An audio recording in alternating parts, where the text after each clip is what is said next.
오늘 새벽에도 모이고 하루에 2번씩 모이니까 좀 어색하네요. 네. 20장 1절에서 30절이 좀 길지만 우리 같이 보면 좋을 것 같습니다. 제가 읽어드릴게요. 포도주는 거만하게 하는 것이요 독주는 떠들게 하는 것이라.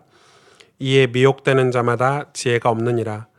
왕의 진노는 사자의 부르짖음 같으니 그를 노하게 하는 것은 자기의 생명을 해하는 것이니라.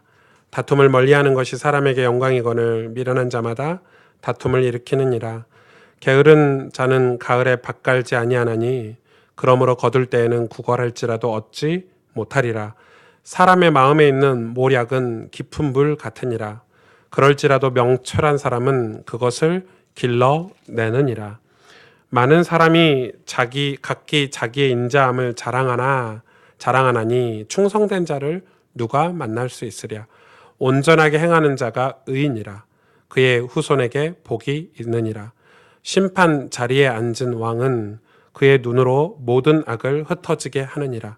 내가 내 마음을 정하게 하였다, 내 죄를 깨끗하게 하였다 할 자가 누구냐. 한결같지 않는 저울추와 한결같지 않는 되는 다 여호와께서 미워하시느니라. 비록 아이라도 자기의 동작으로 자기 품행이 청결한 여부와 정직한 여부를 나타내느니라. 듣는 귀와 보는 눈은 다 여호와께서 지으신 것이니라. 너는 잠자기를 좋아하지 말라. 내가 빈궁하게 될까 두려우니라. 내 눈을 뜨라. 그리하면 양식이 족하리라. 물건을 사는 자가 좋지 못하다 하다가 돌아간 후에는 자랑하느니라. 세상에 금도 있고 진주도 많거니와 지혜로운 입술이 더욱 귀한 보배니라.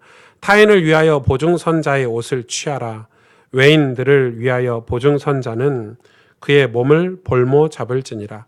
속이고 취한 음식물은 사람에게 맛이 좋은 듯하나 후에는 그의 입에 모래가 가득하게 되리라. 경영은 은오나무로 성취하나니 지략을 베풀고 전쟁할지니라.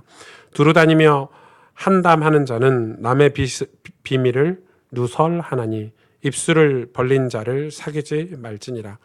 자기의 아비나 어미를 저주하는 자는 그의 등불이 흑암 중에 꺼짐을 당하리라. 처음에 속히 잡은 산업은 마침내 복이 되지 아니하느니라. 너는 악을 갚겠다 말하지 말고 여호와를 기다리라. 그가 너를 구원하시리라. 한결같지 않는 저울추는 여호와께서 미워하시는 것이요 속이는 저울은 좋지 못한 것이니라. 사람의 걸음은 여호와로 말미암나니 사람이 어찌 자기의 길을 알 수 있으랴. 함부로 이 물건은 거룩하다 하여 서원하고 그 후에 살피면 그것이 그 사람에게 덫이 되느니라. 지혜로운 왕은 악인들을 키질하며 타작하는 바퀴를 그들 위에 굴리느니라. 사람의 영혼은 여호와의 등불이라. 사람의 깊은 속을 살피느니라. 왕은 인자와 진리로 스스로 보호하고 그의 왕위도 인자함으로 말미암아 경고하리라. 젊은 자의 영화는 그의 힘이요 늙은 자의 아름다움은 백발이니라. 상하게 때리는 것이 악을 없이 하나니 매는 사람 속에 깊이 들어가느니라. 아멘.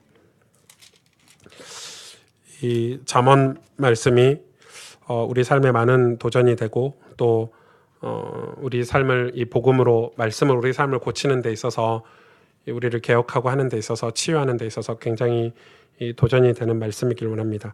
이 뼈 때린다 하더라고요. 요즘 말씀에 이 뼈 때리다 이런 말이 있죠. 팩트로 뼈 때리다 이런 말이 있어요.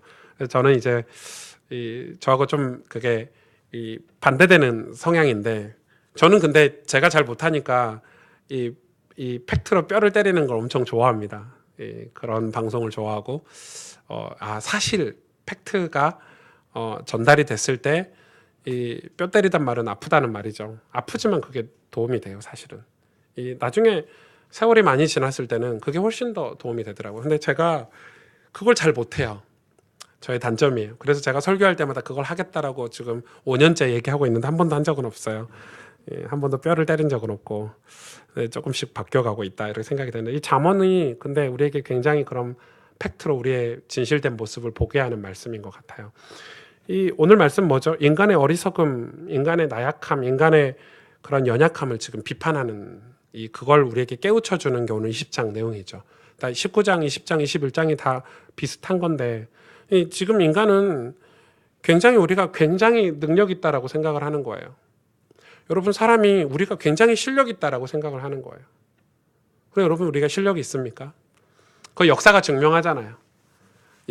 우리가 젊어 하는데 우리가 젊습니까? 언젠간 나이가 들어요. 우리가 지식이 있어, 우리가 가진 지혜가 전부야 라고 얘기하는데 그건 언젠가 다 사라지고 변화되는 거죠. 돈, 명예, 권력, 영원한 건 이 땅에 한 개도 없어요.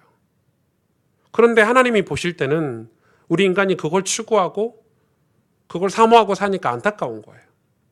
왜?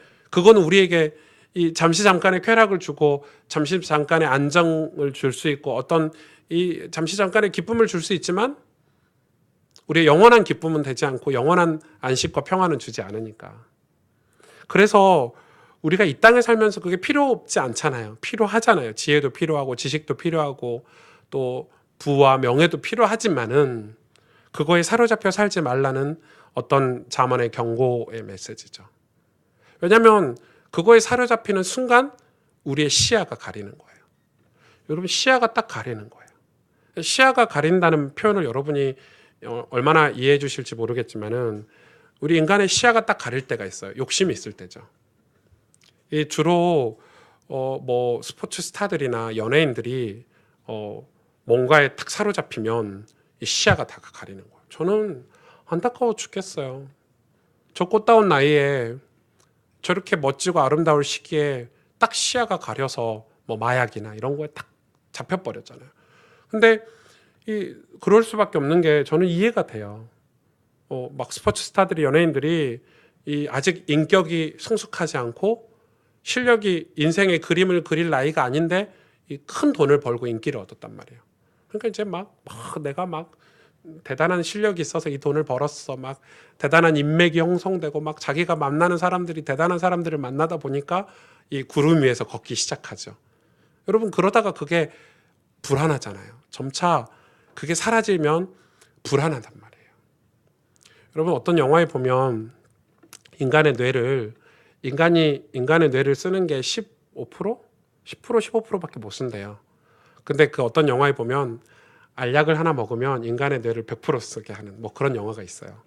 이 알약을 먹는데 부작용이 뭐냐면 이 인간의 뇌를 100%를 쓰기 때문에 엄청난 부자가 되고 이 알약을 먹을 때마다 이렇게 굉장한 일들 해서 부자가 되고 높은 자리에 올라가는데 이 부작용이 뭐냐면 나중에 이 알약을 먹지 않을 때는 어떻게 되죠? 반대 현상이 일어나는 거예요.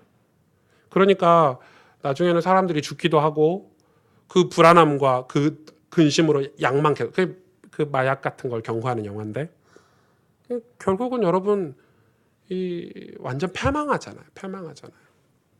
상식적으로 생각했을 때도 지금 이 젊을 때 부를 생기고 했을 때 미래를 조금만 내다본다면 시야가 조금만 넓혀진다면 내가 이거에 흔들리지 않아야 되겠다. 돈은 있다가도 사라지는 거고 명예도 있다가 사라지는 거고 우리가 가지고 있는 지금 인간관계도 어느 순간에 무너질 수 있는 거고 내가 그러면 미래를 두고 지금 이런 그림을 그리면서 청사진을 그리면서 매뉴얼을 만들어서 인생을 30대, 40대, 50대, 60대, 70대, 80대를 어떻게 살지 준비하면서 살아야 가치 있는 인생을 살 수 있는데 인간이 얼마나 어리석냐면요. 그거에 딱 걸려버리는 거예요.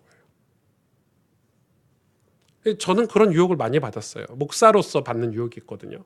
여러분, 목사도요. 제가 멀리 내다보고 하나님 나라의 영원한 나라를 내다보고 목회를 해야 되는데 당장 눈앞에 저를 유혹하는 게 있단 말이에요. 당장 목사 이거 하면 네가 엄청난 자리에 갈 수 있어. 네가 이거 하면 엄청난 명예를 얻을 수 있어. 목사의 그런 이 약한 부분을 딱 건든단 말이에요. 그러면 시야가 좁은 사람은 다 걸려들어요. 왜? 그거 아니면 안 된다라고 마음에 소리가 들려요. 이거 아니면 네 인생 이게 마지막 기회야 이런 식으로. 마지막 기회가 어디 있어요, 여러분? 우리 인생에. 우리를 속이는 거예요, 여러분. 만약 대다수가 그래요. 그러다가 그게 안 됐을 때는 주저앉아 버리는 거예요. 저는 우리 청년들에게 얘기해주고 우리 대학생들에게 얘기해주고 싶어요. 여러분, 수도 없이 실패해도 괜찮아요. 젊은데요. 근데 그 실패가 우리 인생의 재산이 되고 그게 나중에 여러분 인생을 살아가는데 얼마나 많은 도움이 되는데요. 오히려 실패 안 해본 사람들이 나중에 위험해요. 주저앉았을 때 못 일어나요. 안 그렇습니까? 우리 어른들은 아시잖아요. 그런데 이 세상은, 사단은 우리를 그렇게 유혹하는 거예요. 여러분, 죄가 얼마나 무서운 줄 아세요? 딱 걸어버려, 우리를. 딱 걸리면 이제 끝이라고 생각해요. 그거 아니면. 그런데 하나님의 은혜는 반대잖아요. 하나님의 은혜는 그게 아니잖아요. 우리가 진짜 봐야 될 것, 진짜 가치, 영원한 가치, 영원한 생명, 그걸 보고 사는 게 하나님 우리에게 말씀을 주시고 성경을 주신 거잖아요.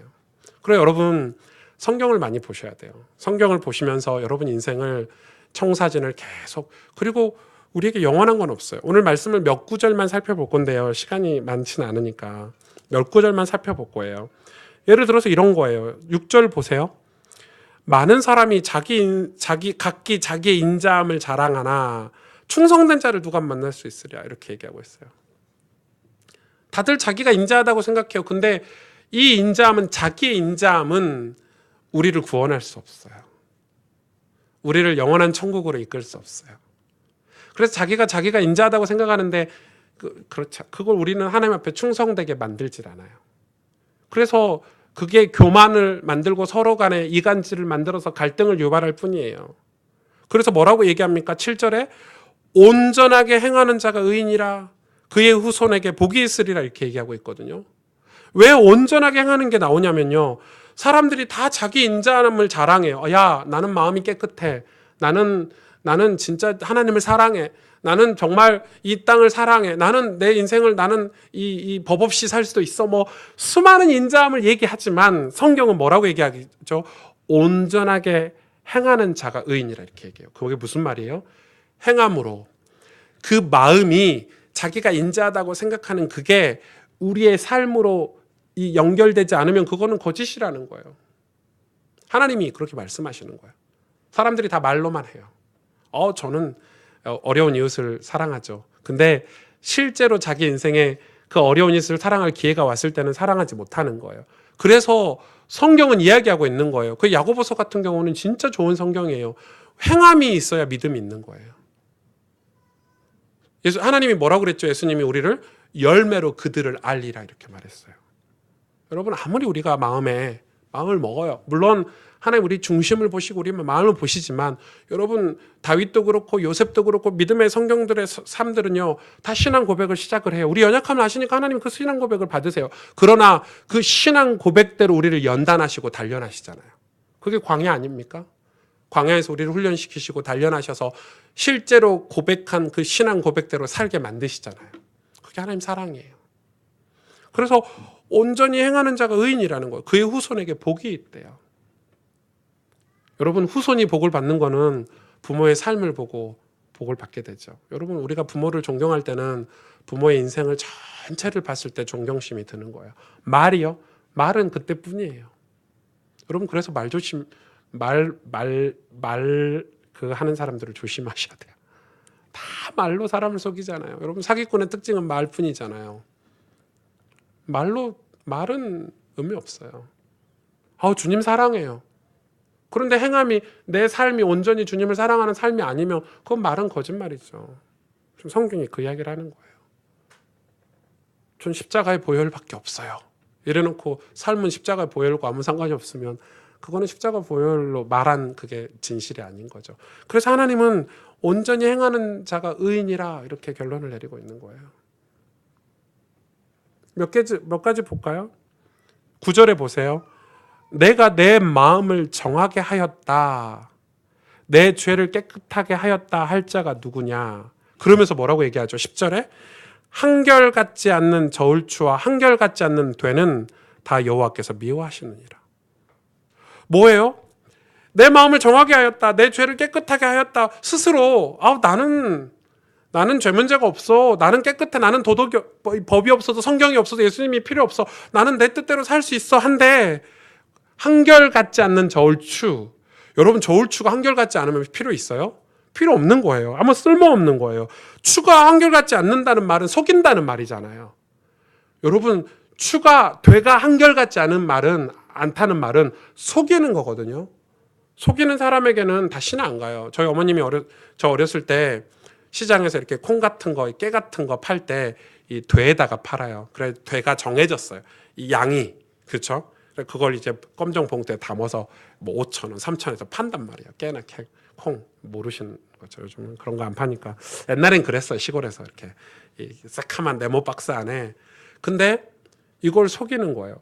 이 네모 박스가 뭐 예를 들어서 1kg다. 근데 박스를 두껍게 하는 거예요.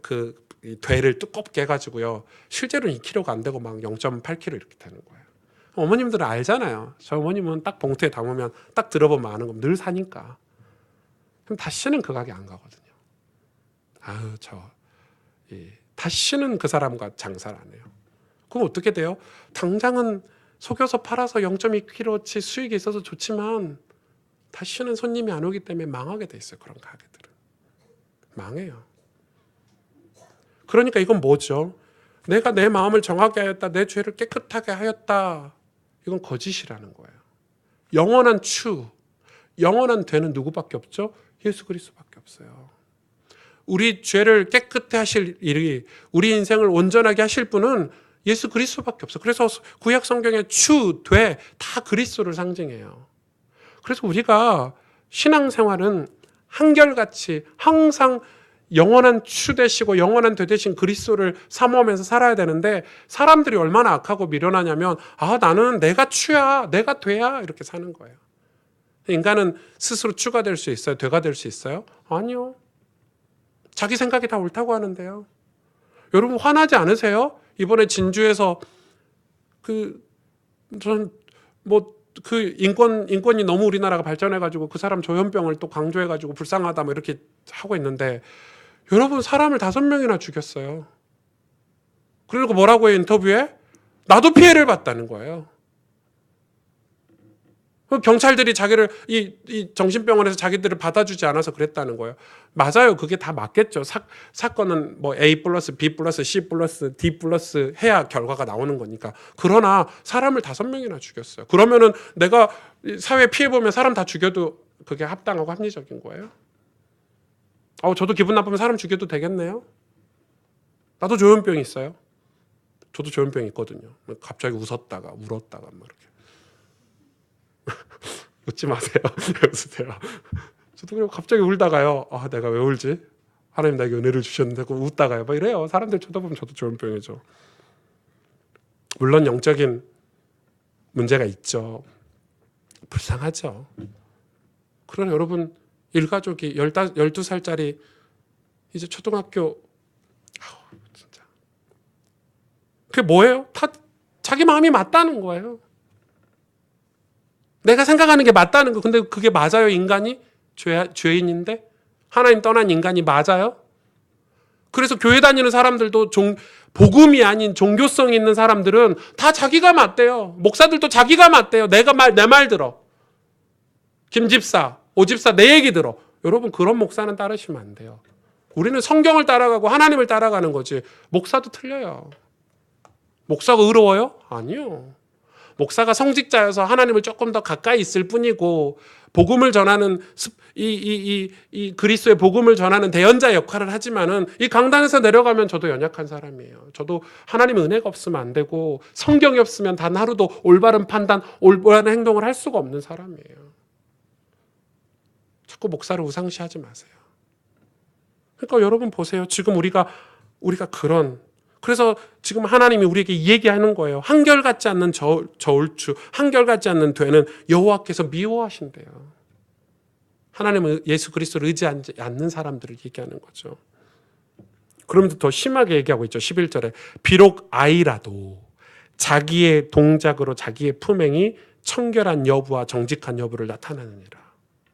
아이라도 어린 아이라도 자기의 행동으로 이 아이가 품행이 청결한지 정직한지 다 드러나잖아요. 아이가 마음속에 있는 게 어떻게 알 수 있어요? 여러분 아이의 마음을 보고 우리가 어떻게 이 마음을 헤아려요? 이 아이가 정직한지 청결한지 행동을 보고 알 수 있잖아요. 요즘 한빈이가 저희 아이가 미운 4살인데 막 이렇게 이빨 닦자 그러면 싫어 안 닦아 그러면서 반항하고 이러거든요. 그래서 그 마음을 그거 아니면 이 아이 마음을 우리가 어떻게 할 수 있어요? 그래서 저는 그거 할 때마다 생각을 하는 거예요. 맞아. 한빈이도 아직 인격적으로 예수님을 안 만났지. 얘 불신자구나. 이렇게 멋잖아요. 저 그때마다 생각을 하는 거예요. 맞아. 이 아이가 아직 성숙하지 못한 인격을 가지고 있지. 그래. 근데 이렇게 안 드러나고요. 착한 척하고 숨기고 있으면요. 더 모르는 거예요. 절대 모르죠. 그래서 그런 게 있을 때마다 우리가 이 아이를 위해서 기도하고 섬기고 양육할 수 있는 거예요. 바른 길로. 지금 그 이야기를 하는 거죠. 몇 개를 또 볼까요? 15절 보세요. 세상에 금이 있고 진주도 많거니와 지혜로운 입술이 더욱 귀한 보배니라. 정말 이거는 중요하죠. 금도 많아요, 여러분. 진주도 많아요. 근데 지혜로운 입술이 없어요. 하나님은 지혜로운 입술을 보배라고 말씀하고 계세요. 왜냐하면은 이 사람들이 재물을 가지고 있으면 진주, 보석 뭐 이런 걸 가지고 금 이런 걸 가지고 있으면 자기들이 귀한 줄 알아요. 근데 하나님 보실 때는 이 사람이 부자여서 재물을 가지고 있어서 귀한 게 아니고 그의 말, 왜? 말은 마음에서 나오잖아요. 여러분 그래서 부자도요 굉장히 겸손하고 그 마음에 이 부자가 내가 된 게 아니고 하나님 은혜로 된 거고 부모의 도움과 주변의 도움으로 된 거라고 하는 부자가 있는 반면에 이 금과 진주를 가지고 있으면서 사람을 업신여기고 함부로 이야기하고 이런 사람들도 되게 많아요. 그래서 여러분 존경받는 부자가 있고 존경 안 받는 부자가 있잖아요. 근데 성경은 뭐라고 얘기하고 있어요? 우리가 가지고 있는 재물이 이 재물을 가지고 우리를 평가하시는 게 아니라 그의 입술의 말로 우리를 평가하시겠다는 거예요. 그 말은 이 말이 어디서 나오죠? 전부 우리 마음에서 나오잖아요. 아시는 거예요. 이 사람이 이 마음이 깨끗하고 청결한지 그 말로 하나님 다 평가를 하시는 거예요. 여러분 무서워요, 여러분. 하나님은 금과 진주로 세상의 것으로 우리를 평가하지 않으세요. 그 말씀을 우리에게 이야기하는 거예요. 뭐 그런 내용들이 너무너무 많이 있죠. 그러면서 19절 보세요. 두루 다니며 한담하는 자는 남의 비밀을 누설하나니 입술을 벌린 자를 사귀지 말지니라. 경고하고 있죠. 수군거리는 자, 한담하는 자, 남의 비밀을 누설하는 자. 저는 이게 진짜 약했거든요. 왜냐하면 조금 제가 그런 상처가 있었다 보니까 어렸을 때 뭐 사람들이 저희 집 얘기를 너무 많이 했어요. 뭐 옆집도 저희 집 얘기, 앞집도 저희 집 얘기, 뒷집도 저희 집 얘기. 왜냐하면 저희 집이 이야기거리가 많았어요. 아버지 맨날 술 먹고 오죠. 아버지, 야 너네 아버지 저기 신장로 아세요? 그 길 옆에 누워 주무신다면 모시러 가면 창피하죠. 아버지 모시고 오면 창피하죠. 술 취해갖고 그 주무시는 길거리에. 죄송합니다 아버지. 하여튼 주무시는 거예요. 그러면은 그 아버지 모시고 오면은 창피하죠. 집 이야기거리가 너무 많은 거예요. 그럼 매 소리 지르고 부시고 엄마 때리고 이러니까 여러분 제 마음에 사람들이 저를 쳐다보는데 나는 아닌데 마치 나를 그렇게 쳐다보는 것 같더라고요.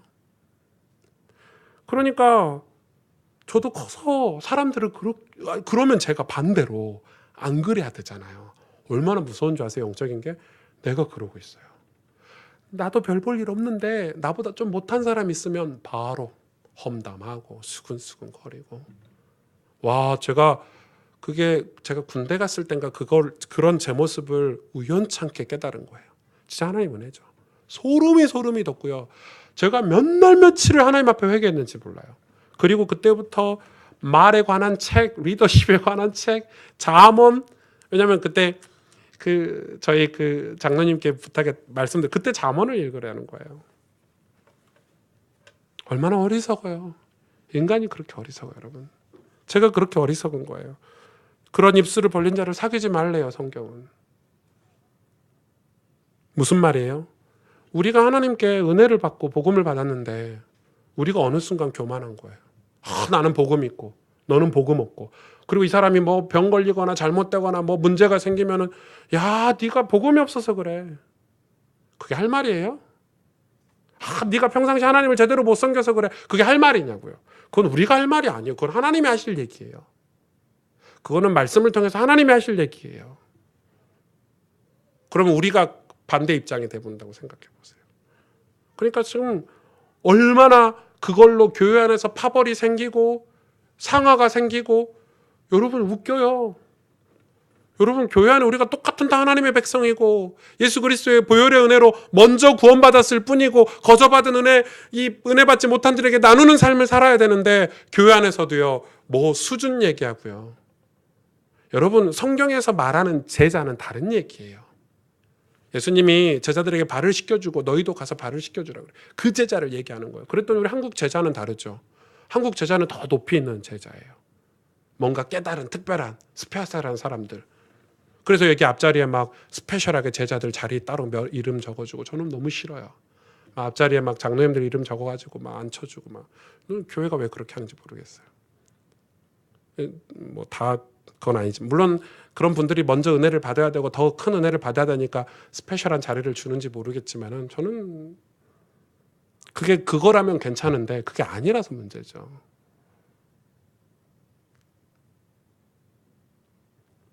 그게 무슨 말이에요? 그러면서 이야기하는 거예요. 교만하지 말라는 거예요. 21절에 처음에 속히 잡은 산업은 마침내 복이 되지 아니하느니라. 무슨 말이에요? 처음에 속히 잡은 산업. 인간이 어리석어요. 막 될 것 같거든요. 내가 계획 세우고 내가 기도하고 내가 막 열심히 해서 된 것들이 막 될 것 같아서 잡았단 말이에요. 나중에 마침내 복이 되지 않는데요. 무슨 말이죠? 하나님을 의지하고 하나님의 뜻을 기다리고 하나님과 교제하고 그래서 산업을 해야 되는데 우리가 얼마나 교만한지 인간이 얼마나 연약한지 하나님을 생각하지 않는 거예요. 영원한 천국을 생각하지 않고 우리 후대들을 생각하지 않는 거예요. 잘 먹고 잘 살면 되지. 내가 쟤보다 잘 살면 되지. 그런데 그건 마침내 복이 되지 않는데요.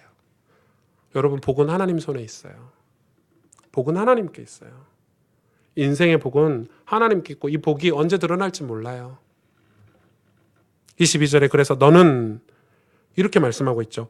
악을 갚겠다 말하지 말고 여호와를 기다리라. 그가 너를 구원하리라. 악을 갚겠다 말하지 말래요. 우리는 함부로 얘기하잖아요. 함부로 얘기해요. 쉽게 얘기해요. 그러나 성경은 그렇게 함부로 말하지 말고 여호와를 기다리래요. 여러분, 예수님은 십자가에서 죽으실 때 옆에 있는 강도에게도 복음을 전하시고 구원의 기회를 주신 분이에요. 오늘 제가 마음을 좀 추스리고 그 진주에서 살인한 그 사람도 사실은 구원받을 기회가 있으면 좋겠어요. 안 그래요? 너무 악하고 너무 밉고 너무 화가 나고 그 아이를 생각하면 막 부르르 살이 떨리는데 저는. 그런데 예수님은 그런 인간에게도 구원의 기회를 주신단 말이에요. 그래서 뭐 어떤 결과가 나올지 모르겠지만 참 복음 가진 사람을 만났으면 좋겠다. 감옥에서라도. 그 하나님의 사랑은 그런 사랑이에요. 우리가 생각하지도 못하는 거예요. 근데 우리는 마음속으로 수도 없는 사람을 죽이고 살인하고 그러잖아요. 아닙니까? 그래서 너는 악을 갚겠다 하지 말라. 여호와를 기다리라. 우리가 하나님께 은혜를 받고 예수 그리스도의 복음으로 하나님 자녀가 되고 백성이 된 우리는 이제는 우리는 함부로 악을 갚겠다 말하지 말고 여호와를 기다리는 신앙생활을 해야 돼요. 그게 거기에 뭐가 있을 수 있으니까요? 구원이 있을 수 있으니까. 우리 늘 그 구원이 우리 인생에. 그래서 23절에 또 얘기하잖아요. 한결같지 않는 저울추는 여호와께서 미워하시는 것이요 속이는 저울은 좋지 못한 것이로다. 그러면서 24절 보세요. 같이 읽어볼까요? 시작. 사람의 걸음은 여호와로 말미암나니 사람이 어찌 자기의 길을 알 수 있으랴. 그러면서 25절 함부로 이 물건은 거룩하다 하여 서원하고 그 후에 살피면 그것이 그 사람에게 덫이 되느니라. 이게 인간의 연약함을 지금 이야기하는 거예요. 우리는 함부로 얘기하잖아요. 아, 이 사람이 사명자야. 이 사람이, 야, 이게 엄청난 거야. 엄청난 거야. 그런데 그거는 우리의 생각이고 내 이기심으로 이야기할 수 있다는 거예요. 하나님이 이 물건을 볼 때, 하나님이 이 사람을 볼 때, 하나님이 이 기업을 볼 때를 우리가 생각을 안 하면 안 된다는 거죠. 27절에 사람의 영혼은 여호와의 뭐라고요? 등불이라. 사람의 깊은 속을 살피시느니라. 이게 오늘 본문 말씀의 키예요. 우리의 영혼을 보시는 거예요. 하나님은. 우리의 영혼이 여호와의 등불이래요. 그래서 하나님은 우리 영혼의 등불이 밝히는 걸 보시고 우리 등불이 밝아지는 걸 보시는 거예요. 그래서 우리 깊은 속을 살피신대요. 우리의 말, 행동, 우리의 모든 것들이 다 어디서 나와요? 우리 영혼에서 나오잖아요. 우리 영혼의 등불에서 나오는 거예요. 그래서 하나님은 우리의 마음 깊은 곳을 살피시고 그걸로 우리 인생을 평가하시는 거예요. 여러분, 우리가 제가 오늘 말씀을 좀 정리할 건데요. 그래서 이야기하는 거예요. 왕은 28절에 인자와 진리로 스스로를 보호하고, 인자와 진리가 누구죠? 뭐죠? 예수 그리스도죠. 그렇죠? 우리 그렇게 배웠죠, 잠언을. 왕도 왕이라고 할지라도 그의 하나님의 인자와 진리로 자기를 보호하고 그걸로 경고하라고 얘기하고 있어요. 그래야 우리가 이 젊을 때든 늙을 때든 우리가 어떤 삶을 살 때도 우리가 안전할 수 있다는 거예요. 오늘 말씀을 좀 정리할까요? 우리는 어리석어요. 그걸 여러분 인정하고 살아야 돼요. 우린 부족해요. 그래서 우리는 날마다 예수 그리스도의 그 인자와 진리를 의지하고 살아야 돼요. 그 저울추를 붙잡고 살아야 돼요. 그렇게 살아야 때 우리 삶이 온전하게 행하는 삶을 살 수 있는 거예요. 우리의 생각이 아니라 생각이 행위가 되고 행동이 되고 삶이 되는 신앙생활을 할 수 있는 것은 우리가 예수 그리스도를 붙잡을 때 그 용기가 생기는 거예요. 남들 다 이렇게 가니까 저기 안 가면 막 불안하잖아요. 왜요? 저울추, 세상 저울추를 잡고 있으니까 그러는 거예요. 그러나 남들이, 세상 사람들이 다 저리 가도 하나님의 저울추, 예수 그리스도의 진리와 인자를 붙잡은 사람은 저 길이 아닌 좁은 길을 갈 수 있는 거예요. 왜? 왜죠? 그게 하나님 보실 때 온전한 삶이라는 걸 확신하기 때문에 그 길을 갈 수 있는 거예요. 남들 다 거짓말하고 속이고 그래서 그 음과 진주로 주렁주렁 걸고 살아도 그게 부럽지 않은 것은 영원한 천국, 영원한 세계를 우리가 소망하고 살면 우리 인생은 온전하게 행하고 그 길을 갈 수 있는 거예요. 지금 우리의 신앙생활하는 우리에게 잠언서가 주는 메시지인 거예요. 그래서 우리의 저울추, 흔들리지 않는 저울추, 예수 그리스도, 인자와 진리, 왕이라고 할지라도 돈이, 왕은 모든 거잖아요. 그 당시에 왕은 돈 많은 사람, 진주와 금이 많고 지혜 있고 실력 있고 권력 있는 왕이잖아요. 왕이라고 할지라도 인자와 진리로 스스로를 보호할 수 있지, 만약에 인자와 진리가 아니면 왕이라고 할지라도 하나님께 버림받을 수 있고 세상의 흐름에 묻혀버릴 수 있다는 거예요. 여러분, 정말 중요하죠. 여러분, 우리가 세상에서 정말 저는 우리 가스펠교회 성도들이 멋있는 삶을 살았으면 좋겠어요. 하나님 백성답게, 하나님 자녀답게, 그리스도인답게. 그런데 그렇게 살 수 있는 것은 우리 인생에 흔들리지 않는 저울추가 있어야 되는 거예요. 예수 그리스도예요. 여러분, 우리가 기분 나쁜 일이 얼마나 많고 살면서 기분 좋은 일이 얼마나 많아요. 그런데 그게 늘 반복되잖아요. 맛있는 음식만 먹어도 기분 좋고 또 누가 나를 괴롭히면 기분 나쁘고 하는 게 인간이에요. 그런데 그거에 다 마음을 빼앗기고 우리 삶을 빼앗기고 우리의 모든 걸 다 빼앗기고 살면 우리 인생에 나중에 우리 자녀가 복받을 어떤 믿음의 삶을 유산으로 남겨줄 길이 없어요. 인생이 늘 왔다 갔다 하니까요. 나중에 열매가 없는 거예요.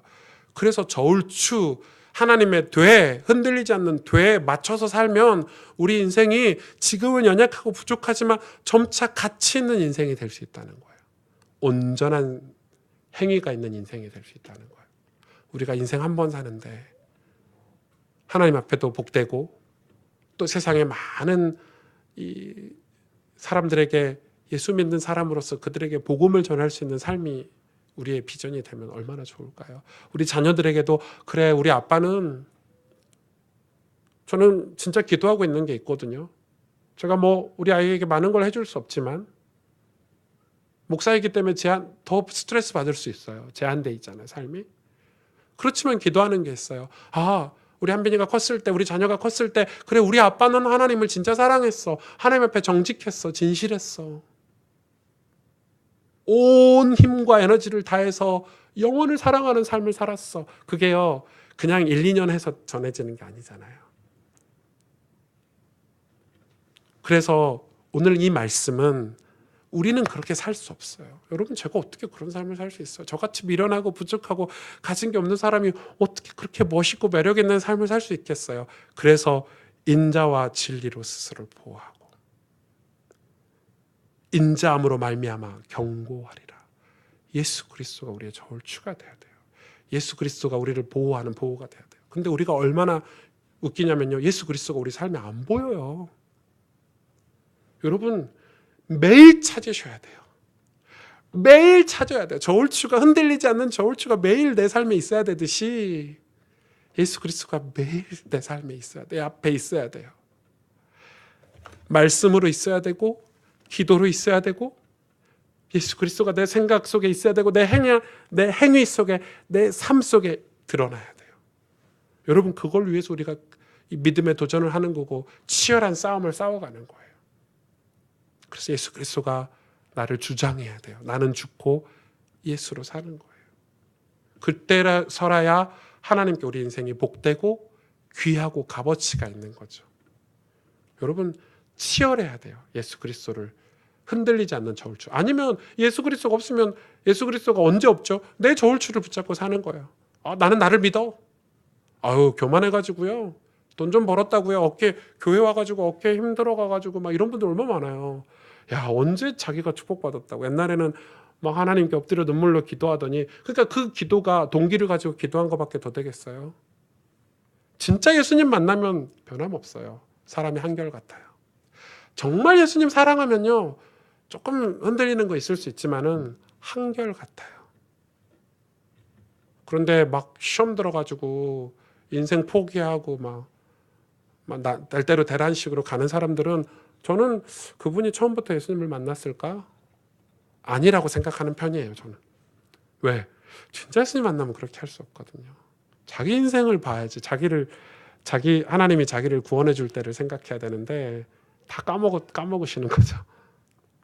오늘 짧은 말씀이지만은 여러분, 우리의 입술, 우리의 행동, 우리의 마음이 함부로 예수님과 상관없이 함부로 한다는 게 얼마나 위험한 건지에 대해서 오늘 경고해 주는 말씀이죠. 오늘 말씀이 여러분에게 큰 여러분 삶의 그런 위로가 되고 축복이 되고 예수 그리스도의 저울추를 우리 삶에 회복해서 온전히 행하는, 부족하지만 그 예수 그리스도를 닮아가고, 온전히 행한다는 것은 예수 그리스도를 닮아가고 그 저울추를 붙잡고 산다는 것이거든요. 그 축복을 여러분 받으시기를 주님의 이름으로 축복합니다.